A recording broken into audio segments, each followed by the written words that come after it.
बिस्मिल्लाहिर्रहमानिर्रहीम। खबर शामिल करते हैं कराची से। मोहम्मद अरशद म्योर रिपोर्टर के मुताबिक पाकिस्तान पीपल्स पार्टी के रहनुमा नसीम गुल ने अपने साथी आतिफ की मंगनी में खूब खर्चा किया। पीपल्स पार्टी के तमाम अहदेदारों, चेयरमैन इमरान यूसुफ, जाई vice chairman Nazir Ahmed Bhutto, councillor Amanullah UC, formation secretary Usman Buzdar, नायब सदर समेत पीपल्स पार्टी के दीगर कारकुनान और हजारों अफराद ने शिरकत की और मंगनी की मुबारकबाद पेश की।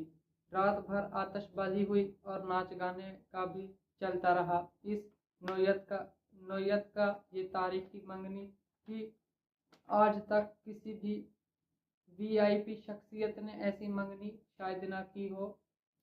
याद रहे कि पीपल्स पार्टी के अहदेदार